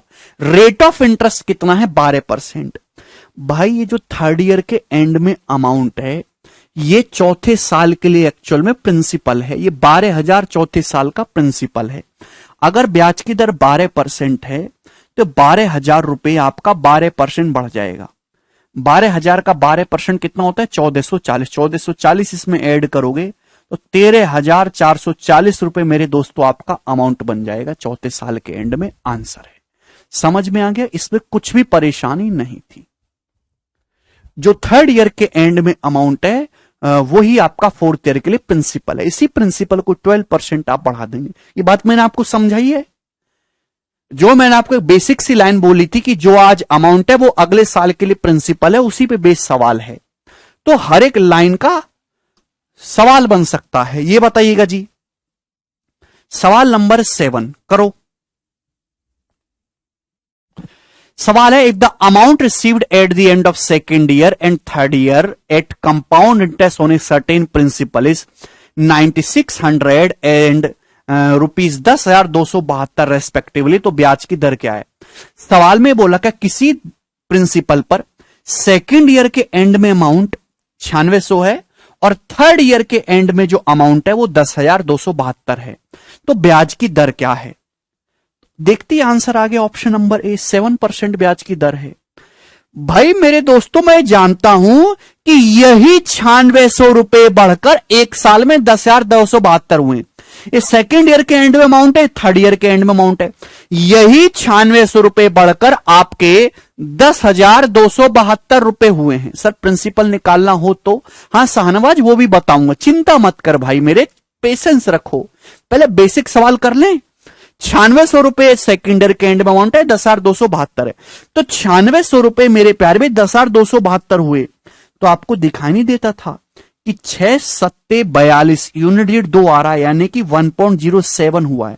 ऑप्शन के हिसाब से मल्टीप्लाइंग फैक्टर 1.07 है। तो रेट ऑफ इंटरेस्ट कितना है 7%। या फिर ऐसे देख लो कि 9600 रुपए कितने परसेंट बढ़ गया 7%। 9600 से 10,272 हुआ, कितना बढ़ गया 672 रुपए बढ़ गया। कितने रुपए पर 9600 रुपए पर। परसेंटेज में इंटू 100%, ये ब्याज की दर है। ठीक है भाई। तो ए ऑप्शन इस क्वेश्चन का आंसर आ जाएगा 7। बहुत ही बेसिक सवाल है, आगे चलेंगे। ये बताइए जल्दी से करो। आप ऑप्शन से कर सकते हैं, यूनिट डीट से बताइएगा।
जी बताइए। सवाल यह है कि ए सम ऑफ मनी बिकम्स 2,000 रुपए इन 3 साल एंड 2,400 रुपए इन 4 साल at a certain rate of yearly compound in case of annual compound. हम वार्षिक कर रहे हैं, तो आपसे पूछा ईयरली रेट ऑफ कंपाउंड। कोई धनराशि 3 साल में 2,000 हो रही है, 4 साल में 2,400। इसका मतलब कंपाउंड इंटरेस्ट है, तो यही 2,000 रुपए एक साल में बढ़ के 2,400 हुए। कितना बढ़े हैं? 20% बढ़े हैं, यानी कि ब्याज की दर कितनी है? 20%। ए ऑप्शन इस क्वेश्चन का आंसर है। खत्म। इससे आसान है क्या कुछ? कुछ भी इससे आसान नहीं है। आगे चलेंगे। अगला सवाल ये बताइएगा जल्दी से। सवाल है when the interest is calculated on an annual compounding basis an amount becomes 7,562 in 4 साल एंड रुपीज 8,469.44 इन 5 साल at a fix annual interest rate. Find the rate of interest. चलिएगा, ये सवाल है मेरे प्यार भाई किसी जब ब्याज की गणना हम कर रहे हैं वार्षिक, तो कोई धनराशि 4 साल में 7,562 हो जा रही है और 5 साल में 8,469.44, तो ब्याज की दर क्या है? तो मेरे दोस्तों ऑप्शन के हिसाब से एक ही आंसर है 12%। या दशमलव के बाद 2 डिजिट है, तो ये दोनों ऑप्शन हो ही नहीं सकते। कि अगर आप 15% या 20, ये 4 साल बाद अमाउंट है, 5 साल बाद अमाउंट है, यानी कि मैं ये कह सकता हूं कि यही 7,562 रुपए एक साल में इतना हुआ है, तो कितना परसेंट बढ़ा? तो आप मुझे बताओ, अगर आप ये दोनों ऑप्शन लोगे तो दशमलव के बाद एक ही डिजिट आएगा, यहां 2 डिजिट है। तो मेरे दोस्तों 4 नहीं दिखाई दे रहा, 1.12 नहीं है, ये ऑप्शन के हिसाब से 12% बड़ा होगा, तभी तो 2 दूनी 4 यूनिट डिजिट आएगा और दशमलव के बाद भी 2 डिजिट आएंगे, यानी कि 12% ही बाई ऑप्शन इसका आंसर हो सकता है और कुछ हो ही नहीं सकता। तो ये सवाल बहुत ही बेसिक है मेरे दोस्तों, जो भी मैंने आपको कंसेप्ट बताया उससे एकदम हवा में उड़ेंगे। ऑप्शन का जरूर ध्यान रखें, कंपाउंड इंटरेस्ट में ऑप्शन का बहुत इंपॉर्टेंट रोल है, ठीक है ना। कैलकुलेशन हम गधों की तरह नहीं करते कि इनका घटाओ फिर 7,562 से भाग करो फिर 100% कर रहे हैं कैलकुलेशन, कोई कैलकुलेशन नहीं। 12% बढ़ाओगे तभी एंड में 4 आएगा और आएगा ही नहीं, बात समाप्त। वो भी बताएंगे। चलिए, क्लियर है? नेक्स्ट क्वेश्चन, सवाल नंबर है आपके सामने 10, बताइएगा। हिमांशु कह रहे हैं सर अगर सीआई एसआई मेंशन ना हो तो क्या मानते हैं? देखिएगा, वैसे तो सवाल में मेंशन होगा, लेकिन अगर मेरे प्यारे भाई किसी सवाल में आपको सीआई या एसआई ना मेंशन कर रखा हो तो आप हमेशा सिंपल इंटरेस्ट मान के सवाल सॉल्व करेंगे, ठीक है ना। ये बात समझ में आई। लेकिन एक बात ध्यान रखिएगा, किसी सवाल में अगर बैंक दे रखा है कि भाई एक बैंक ये काम कर रही है, एक बैंक 3 साल में इतना अमाउंट कर देती है, 5 साल में ये कर देती है, तो जहां बैंक शब्द मेंशन हो गया तो आप वहां कंपाउंड इंटरेस्ट मानोगे कि बैंक में हमेशा कंपाउंड इंटरेस्ट लगता है, ठीक है ना।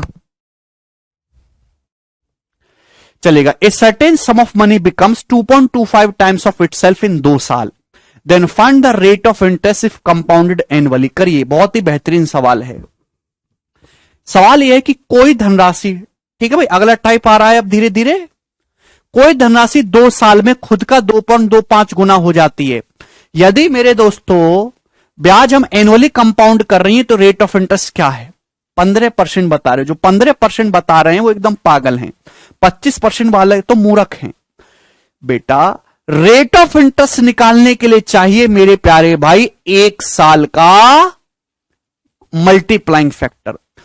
कोई धनराशि 2 साल में, कोई धनराशि 2 साल में खुद का 2.25 गुना हो जाती है। 2 साल का मल्टीप्लाइंग फैक्टर है, 2 साल का। तो 1 साल का मल्टीप्लाइंग फैक्टर क्या आएगा? इसका अंडर रूट नहीं ले लोगे, 2.25 का अंडर रूट होता है 1.5, यानी कि 1 साल में कोई धनराशि खुद का 1.5 गुना हो जाती है। तो ब्याज कितना मिलता है? 50% ब्याज है, 1.5 गुना हो रही है तो ब्याज कितना हर साल? 50%। कुछ था ही नहीं भाई। डिटेल में देखो ना, जैसे आपने 1 रुपए इन्वेस्ट करा, ये 1 रुपए 2 साल में जाके 2.25 हो रहे हैं, लेकिन 2 साल का मतलब 1 साल, फिर 1 साल। तो भाई हर 1 साल में 1.5 गुना हुआ होगा ना, 1 का 1.5 गुना हुआ तब 1.5 रुपए हुआ, फिर 1.5 का 1.5 गुना करा तब 2.25 हुआ।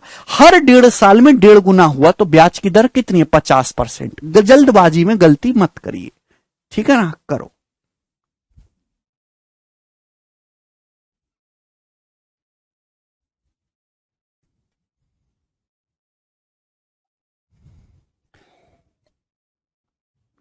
बिल्कुल भर सकते हो ऋतिक, एकदम। A certain sum of money becomes 512/162 times of itself in 4 साल, then find the rate of interest is compounded annually. कोई धनराशि 4 साल में खुद का 512/162 गुना हो जाती है। तो थोड़ा मेरे दोस्त इसको 2 से काट लेते हैं। 2 से कट रहा है ना, 512/162 2 से कट रहा है, 256/81। क्लियर है ना? कोई धनराशि 4 साल में 4 इयर्स में इतने गुना हो जाते। 4 साल का मल्टीप्लाइंग फैक्टर है बच्चों, कितने साल का? 4 साल का। तो 2 से काट ले। 1 साल का मल्टीप्लाइंग फैक्टर क्या होगा? 4th root. 1 साल का मल्टीप्लाइंग फैक्टर क्या होगा? इसका 4th रूट लेंगे। 256 का 4th रूट 4 होता है, 81 का 4th रूट 3 होता है, 4/3। यानी कि हर साल 4/3 गुना हो रही है, तभी तो 4 साल में इतना हो गई। 4th रूट लेंगे, यानी कि 1 साल का मल्टीप्लाइंग फैक्टर 4/3 है। तो ब्याज की दर कितनी है मेरे दोस्तों? 1/3 ब्याज की दर है। 33.33% is the rate of interest. समझ में आया क्या? चलेगा अगला सवाल, ये तो कंसेप्ट है।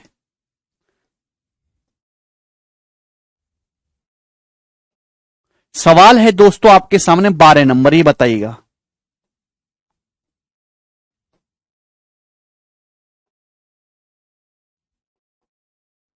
करो। देख रहे हैं सुमित, आपका आंसर बिल्कुल देख रहे हैं भाई, बढ़िया आंसर ला रहे हैं आप। अब इस सवाल को ढंग से पढ़िएगा स्टूडेंट, ढंग से, बहुत ही प्यार से समझिएगा। ए certain sum of money becomes 625/256 times of it self in 1 साल। कोई धनराशि 1 साल में खुद का 625/256 गुना हो जाती है। Then find the rate of interest per annum. तो ब्याज की दर ज्ञात करिए। If interest is compounded quarterly, quarterly, quarterly, यहां पर जो ब्याज है वो क्वार्टरली कंपाउंड कर रहे हैं। गलती करेंगे सब लोग इसमें, करो जरा। देखिएगा, एक्चुअली हम कंपाउंड टेस्ट में साल नहीं देखते, हम कंपाउंड टेस्ट में देखते हैं साइकिल। साइकिल। कोई धनराशि 1 साल में खुद का 625/256 गुना हो जाती है। 1 साल का मतलब होता है प्यारे बच्चे, 1 साल का मतलब होता है 12 महीने। 1 साल का मतलब क्या होता है स्टूडेंट्स? 12 महीने। लेकिन जब आप तिमाही या क्वार्टरली कंपाउंड करोगे तो यानी कि उसमें 3-3 महीने की 4 साइकिल बनेंगी। 3-3 महीने की 4 साइकिल बनेंगी प्यारे बच्चों। 3-3 मंथ पे ही आपका सक्सेसिव का फंडा लगेगा। 1 साल में कोई धनराशि खुद का 625/256 गुना हो जाती है, लेकिन क्वार्टरली कंपाउंड कर रहे हो तो यानी कि 3-3 महीने की 1 साइकिल, 1 साल में 4 साइकिल बन जाएंगी। कोई धनराशि 1 साल में 625/256 गुना हुई तो मेरे दोस्तों ये 4 साइकिल का मल्टीप्लाइंग फैक्टर है। 4 साइकिल का, 4 साइकिल का मल्टीप्लाइंग फैक्टर है 625/256। ये 4 साइकिल का, एक साइकिल 3 महीने की है। एक साइकिल स्टूडेंट्स 3 महीने की है। बात समझ में आई कि नहीं? ये 4 साइकिल का मल्टीप्लाइंग फैक्टर है। एक साइकिल का मल्टीप्लाइंग फैक्टर निकालना है तो इसका 4th रूट लेंगे। 625 का 4th रूट 5 और 256 का 4th रूट 4, यानी कि 3 महीने का मल्टीप्लाइंग फैक्टर है। हर 3 महीने में 5/4 गुना हो रहा है। हर 3 महीने में 5/4 गुना हो रहा है। हर 3 महीने में 5/4 गुना, हर 3 महीने में 5/4 गुना। तभी तो 1 साल में कितना हो गया? ये 625/256 गुना हो गया, तभी तो एक साल में। यानी कि ये दोस्तों, ये 5/4 जो आया है स्टूडेंट्स, ये 3 मंथ का, एक साइकिल 3 मंथ का मल्टीप्लाइंग फैक्टर है। 3 मंथ का प्यारे बच्चे, 3 मंथ का। This is the multiplying factor for 3 month. This is the multiplying factor of 3 month. ये 3 महीने का मल्टीप्लाइंग फैक्टर है। यानी कि ब्याज कितना है? 1/4, यानी कि 25%। 1/4 का मतलब 25% ब्याज है। आंसर 25% नहीं है, ये 25% ब्याज तो स्टूडेंट हर 3 महीने में मिल रहा है। 25% ब्याज तो स्टूडेंट हर 3 महीने में मिल रहा है। जब भी हम रेट ऑफ इंटरेस्ट बताएंगे, पर एनम बताएंगे, प्रति वर्ष, वार्षिक ब्याज की दर। हर 3 महीने का मल्टीप्लाइंग फैक्टर 5/4 है। हर 3 महीने में 1/4 ब्याज है, 25%। 3 महीने में 25% ब्याज है। एक्चुअली एक साल में जो ब्याज है पर एनम, वो 100% है। रेट ऑफ इंटरेस्ट जो है वो 100% वार्षिक है।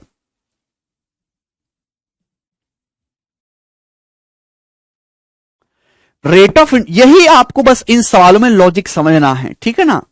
ये मैंने आपको थ्योरी में ये बात समझाई थी, लेकिन थ्योरी से क्लियर नहीं होगी, वो तभी होगी जब हम सवाल करेंगे।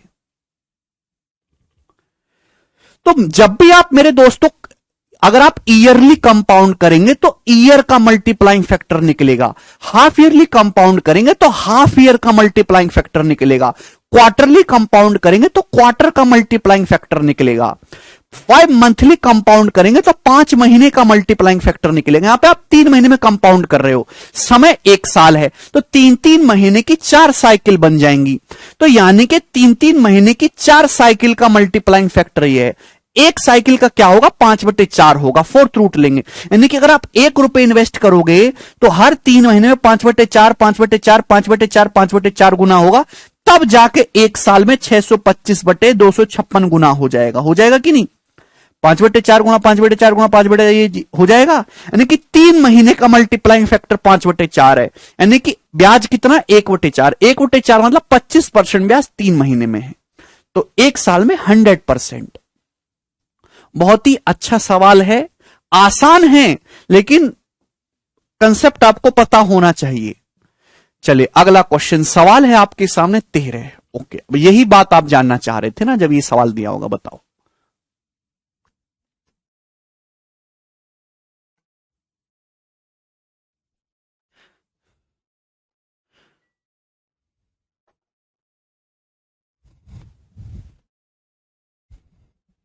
सर इसमें 25 में 4 बार का सक्सेसिव, हाँ 25 में 4 बार का ही सक्सेसिव लगा है।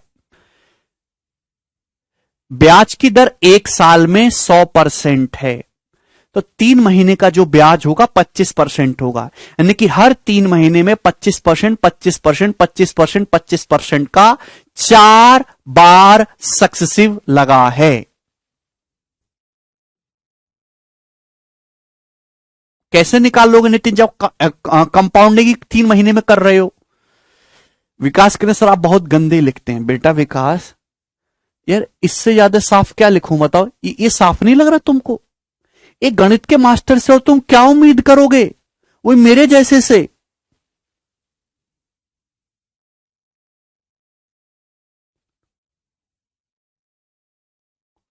ये आपको साफ नहीं लग रहा? किसी को कोई समझने में परेशानी हो रही है मेरी लिखावट? अगर किसी को मेरी लिखावट समझ ना आ रही हो, उसको गंदी लग रही हो, तो जरा अपनी कॉपी में झांक के देख लो नीचे, सारा बहम दूर हो जाएगा। देख लो कॉपी में झांक के कैसी है।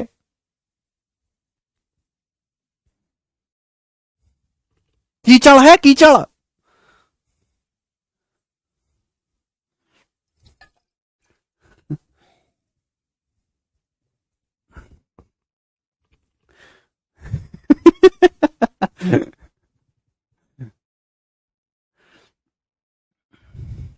मुझे पता विकास, तुमने महंगाई को पटा लिया है, तभी ऐसी ऐसी बातें कह रहे हो।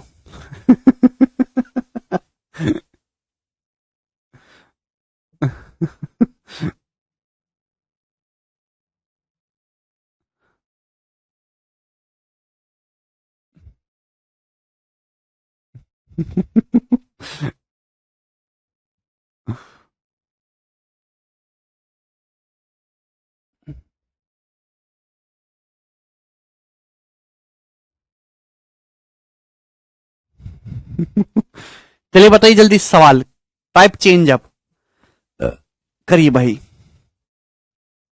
बिल्कुल बेहतरीन सवाल। अब देखिए, अब यहां पे मेरे दोस्तों 2 साल का गैप दे रखा है, ठीक है ना। सवाल ये है, at what rate percent per annum will 4704 रुपए अमाउंट्स रुपीज 5766 इन 2 साल कंपाउंडिंग एनुअली। सवाल में दे रखा है 4704 रुपए की धन राशि 2 वर्ष में 5766 हो जाती है। चक्रवृद्धि ब्याज की दर ज्ञात करिए जम्बूरे, बताओ। तो मेरे प्यारे भाई ये क्या दे रखा है, आपने किसी बैंक में 4704 रुपए इन्वेस्ट कर दिए मेरे दोस्तों। कितने? 4704 रुपए। ये आपका प्रिंसिपल है, प्रिंसिपल। और वो 2 साल बाद जब आपने चेक करा तो अमाउंट बन गया 5776 स्टूडेंट्स। तो 2 साल के अमाउंट ऑफ प्रिंसिपल का रेशियो है, ये 2 साल का मल्टीप्लाइंग फैक्टर है स्टूडेंट्स। What is this? ये 2 साल का मल्टीप्लाइंग फैक्टर है।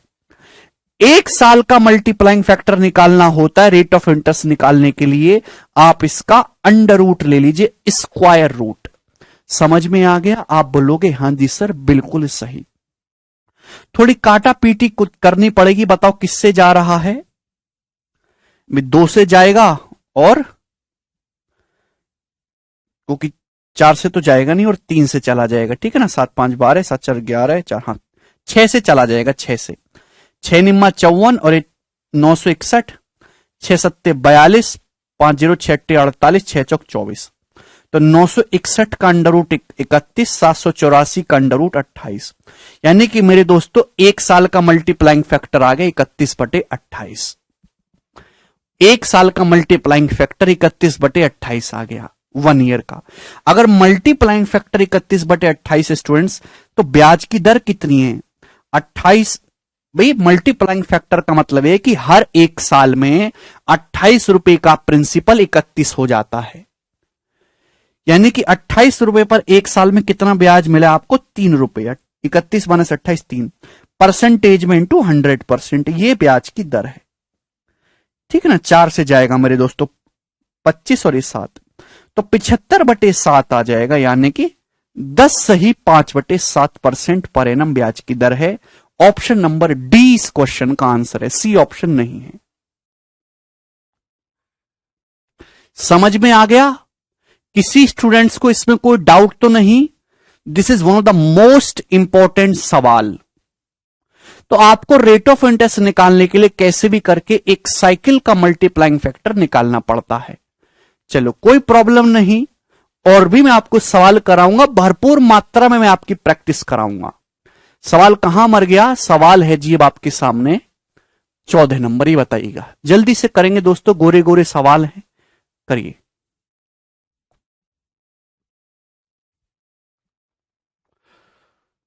Very good Mahesh, very good. सवाल यह है, इस सम ऑफ रुपया 16,875 when invested at R% interest per year compounded annually amounts to 19,683 after 2 years। What is the value of R? Same ही क्वेश्चन है, बस डाटा अलग है। ये प्रीवियस क्वेश्चन इसी साल में आया है कि भाई 16,875 रुपए को जब आप कंपाउंडिंग एनुअली करते हो R% के हिसाब से, तो वो 19,683 अमाउंट बन जाता है। पूछे आर क्या होगा? तो 16,875 रुपए मेरे प्यार भाई आपने इन्वेस्ट किया, और 2 साल बाद वो अमाउंट हो गया मेरे प्यार भाई 19,683 रुपए। ये 2 साल का मल्टीप्लाइंग फैक्टर है। 1 साल का क्या होगा स्टूडेंट? इसका आप अंडर रूट लीजिएगा, अंडर रूट। आप बोलोगे हां जी सर बात समझ में आ गई, ठीक है भाई। तो मेरे प्यारे भाई ये बताइए कि इसका अंडर रूट आएगा क्या? चलो, और कौन करेगा? तो मेरे प्यारे भाई सिंपल सी कहानी है, आप इसको ऑप्शन से भी कर सकते हो, ऐसी कोई दिक्कत वाली बात नहीं है, ठीक है भाई। ऑप्शन के हिसाब से भी इसका आंसर केवल 8 हो सकता है। बोलो रे बोलो, बोलो रे मेरे प्यारे भाई, आप अच्छी तरीके से जानते हैं कि 75 हमेशा स्क्वायर बनेगा ही बनेगा। ओके 75 है ना, तो 25 आना चाहिए मेरे दोस्तों, तभी स्क्वायर बनेगा। तो 3 से काटना है केवल आपको, 3 से। 3 चिंग 18, एकम 3 पंजे 15, 3 चिंग 18, 3 एकम 3, ठीक है ना। 3 पंजे 15, 3 चिंग 18 और ये मेरे दोस्तों 25। हो गया, हो गया मेरे भाई, हो गया, ठीक है ना। टेडड़े।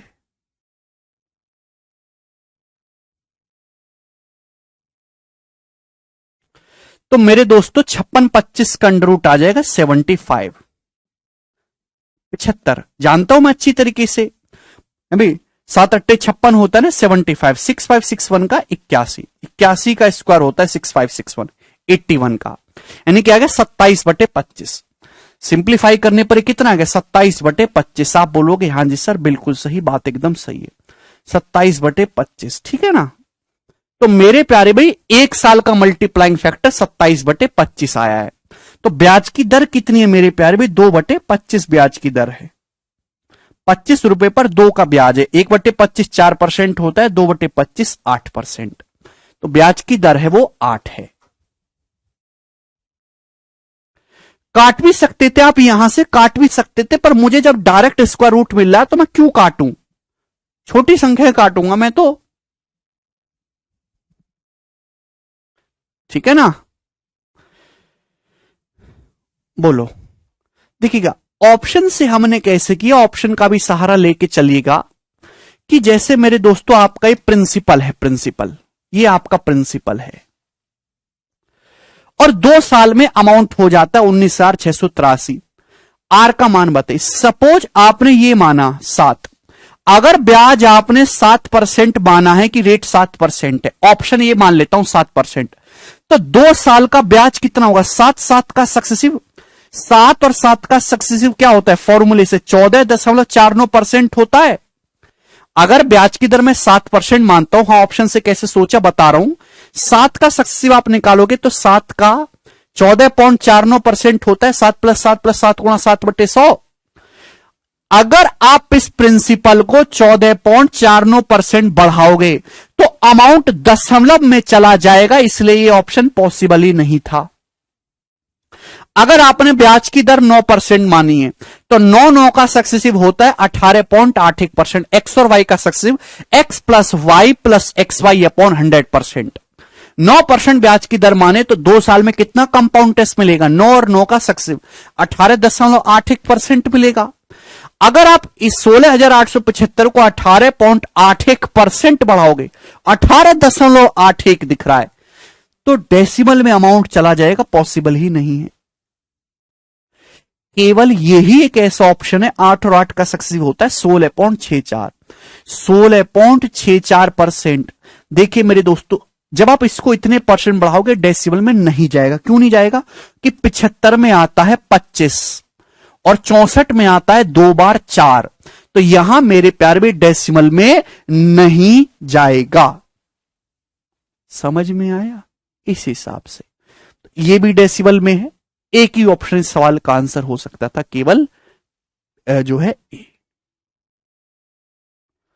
ठीक ना। ये जब आप पूरा चैप्टर समाप्त हो जाएगा ना तो ये आप खुद से सोचना शुरू करोगे, ठीक ना। अभी के लिए जो ट्रेडिशनल मेथड है वो ही जानिए आप। ये बताओ जल्दी से इस क्वेश्चन का क्या आंसर है, बताओ।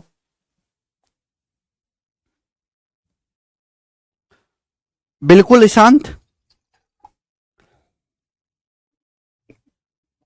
अगला सवाल है कोई sum of money if a certain sum of money of 3,45,600 amounts to 439400 in 3 साल, find the rate of compound interest. सवाल में देखें 3 साल का गैप है कि 3,45,600 रुपए 3 साल बाद 4,39,400 रुपए हो जाते हैं। ये 3 साल का मल्टीप्लाइंग फैक्टर है। 1 साल का मल्टीप्लाइंग फैक्टर निकालना है तो इसका क्यूब रूट हो जाएगा 1 साल का मल्टीप्लाइंग फैक्टर, यही हो जाएगा क्यूब रूट। आप बोलोगे हाँ जी सर बहुत ही आसान सी बात है, 3 साल का दे रखा है 1 साल का निकालेंगे। डेसिमल में आएगा फिर भी, क्योंकि 875 में ना परसेंटेज भी तो है ना भुवाली, वो भी तो 2 दशमलव बनाएगा। 25 की जब 64 में गुणा होगी तो डेसिमल आने का कोई चांस नहीं है। 2 जीरो से 2 जीरो कैंसल आउट हो जाएगा। किससे कट रहा है मेरे दोस्तों? 2 से है भाई। 2 दूनी 4 एकम, 2 नाम 18, 2 सत्ते 14, 1728।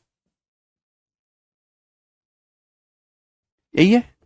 तो कितना आ गया मेरे दोस्तों? 13/12। 2197 का क्यूब रूट 13, 1728 का 12। तो यानी कि 1 साल का मल्टीप्लाइंग फैक्टर 13/12 आ गया।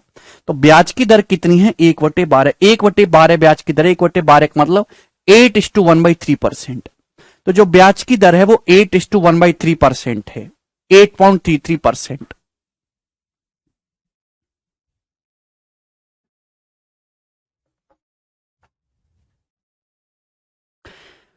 तो है ना आसान सवाल? इससे आसान सवाल क्या ही बनेगा।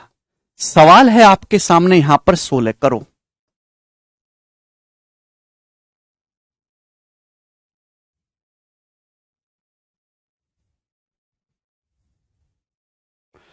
एक सेकंड में आप कर सकते हैं इस सवाल को बिना कलम उठाए कि 15,625 रुपए की धनराशि वार्षिक रूप से चक्रवृद्धि किए जाने पर कितने प्रतिशत ब्याज की दर पर 3 साल में 21,952 हो जाएगी।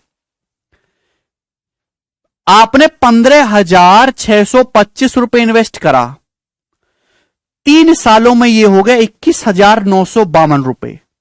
तो आप मुझे बताओ कि ब्याज की दर क्या है? ब्याज की दर ये 3 साल का मल्टीप्लाइंग फैक्टर है। 1 साल का मल्टीप्लाइंग फैक्टर क्या होगा? इसका क्यूब रूट लेंगे, क्यूब रूट यही आएगा। आप बोलोगे हां जी सर बिल्कुल सही। जब मुझे साफ साफ दिखाई दे रहा है कि 15,625 जो है वो क्या है, ये 25 का क्यूब है। 25 का क्यूब होता है मेरे दोस्तों 15,625। समझ में आ रहा है? तो भाई जब नीचे क्यूब बन रहा है तो ऊपर भी क्यूब होगा। मुझे याद नहीं है, बस यहां 2 आ रहा है। तो मेरे दोस्तों इसका क्यूब रूट क्या होगा फिर? 28। 8 मट्टू 64 अट्टे 512। 8 का क्यूब, भाई ये जाहिर सी बात है इसका क्यूब 25 से बड़ा होगा ना, ये 21,952। और 8 का क्यूब करने पर ही 512 एंड में 2 यूनिट डिजिट आता है, 28 ही होगा। तो ब्याज की दर कितनी है? 3 साल का मल्टीप्लाइंग फैक्टर है। 1 साल का क्या होगा? 3/25। 1/25 मेरे दोस्तों 4%, 3/25 12%। तो जो ब्याज की दर है वो 12% है। समझ में आया? मुझे कोई याद थोड़ना है 21,952 28 का क्यूब है, बस मुझे ये पता है कि 15,625 है 25 का। तो यहां 2 आ रहा है, तो 25 से बड़ी संख्या का क्यूब है। किसका होगा? 28 का। 8 का क्यूब करेंगे 512, तभी यूनिट डिजिट 2 आएगा। याद कर लो क्यूब अगर 30 तक तो बहुत ही अच्छा है, चलेगा। ठीक है ना? वैसे मैंने भी याद नहीं करी तो मुझे कोई जरूरत नहीं पड़ती है। करो अगला सवाल। सवाल नंबर 17 बताइएगा। करो स्टूडेंट्स, जवाब दीजिएगा। Very good Narayan.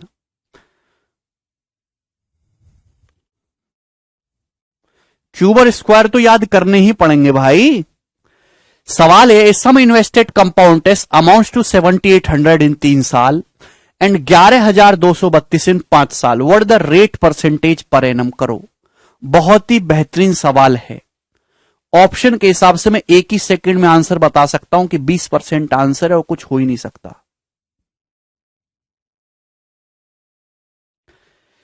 सवाल यह है मेरे प्यारे भाई कि जब आप कोई पैसा इन्वेस्ट करते हो, चक्रवृद्धि ब्याज पर निवेश की गई राशि 3 साल के एंड में, ये 3 साल के एंड में अमाउंट है 7,800, ये 5 साल के एंड में अमाउंट है 11,232। आपसे पूछा ब्याज की दर, मैंने ये भी बताया था कि अगर आपको अमाउंट्स पता है तो भी मल्टीप्लाइंग फैक्टर निकाला जा सकता है।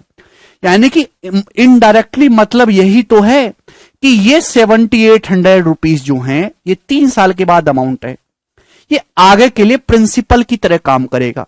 यही 7,800 रुपीज अगले 2 सालों का जो गैप है इसमें बढ़कर 11,232 बना है। समझ में आया है कि नहीं? आप बोलोगे यही 7,800 रुपीज अगले 2 सालों में मेरे दोस्तों बढ़कर 11,232 रुपए बना है। ये 2 साल का मल्टीप्लाइंग फैक्टर है। 5 साल के अमाउंट और 3 साल के अमाउंट का रेशियो, 2 साल का मल्टीप्लाइंग फैक्टर है। 1 साल का क्या होगा? इसका स्क्वायर रूट। आप बोलोगे हां जी सर बिल्कुल सही, समझ में आया? आप बोलोगे हां जी सर बिल्कुल समझ में आया है। तो मेरे दोस्तों किससे जाएगा? भाई ये तो 26 से जाएगा ही जाएगा मेरे दोस्तों। 26 थी 78 है भाई, और 26 चौका 104, 8 3, 26 दिया 78, 26 दूनी 52। फिर किससे चला जाएगा मेरे दोस्तों? 3 से। 144 और 100, 144 का अंडर रूट 12, 100 का अंडर रूट 10। तो 1 साल का मल्टीप्लाइंग फैक्टर 12/10 है। तो ब्याज की दर कितनी है? 2/10 यानी कि 20%। ब्याज की दर कितनी है? 2/10 यानी कि 20%। बी ऑप्शन आंसर है। ये हो गया। तो ये आपने करा मेरे दोस्तों इस प्रकार से। आप इसको ऑप्शन से भी कर सकते हो, ऑप्शन से भी, क्योंकि मैं ये जानता हूं कि ये 3 साल के बाद अमाउंट है, 5 साल के बाद, यानी कि ये 7800 रुपए 2 साल में बढ़ के 11,232 हो जाने हैं। तो अगर आपने 26% और 18% मानोगे तो पॉसिबल ही नहीं, दशमलव में चला जाएगा, दशमलव में। भाई अगर आप इसको 26% बढ़ाओ, 1 साल में 26%, फिर अगले साल वापस 26% बढ़ाओगे, तो आपको नहीं लगता कि ये जब कैलकुलेशन करोगे दशमलव में जाएगा? यूनिट डिजिट भी मैच नहीं कर रहा। अगर आप इसको 18% बढ़ाओगे, हर साल 2 साल तक बढ़ाना है 18% करके, तो 1.18 करोगे तो आपको नहीं लगता कि दशमलव में जाएगा? यूनिट डिजिट भी मेरे दोस्तों, चलो यूनिट डिजिट तो फिर भी मैच कर रहा है, लेकिन दशमलव में तो जाएगी ना? कहानी पॉसिबल ही नहीं है। केवल यही एक ऑप्शन पॉसिबल है, 20। भाई 20-20 का सक्सेसिव होता है 44%। 20-20 का सक्सेसिव 44%। इसको 44% बढ़ाओगे 1.44, तो दशमलव में भी नहीं जाएगा, यूनिट डिजिट भी मैच करेगा, 8 चौक 32 2। यही आंसर है, और है ही नहीं, ये भी नहीं होगा। ये 32.25% जाएगा, कम ही रह जाएगा।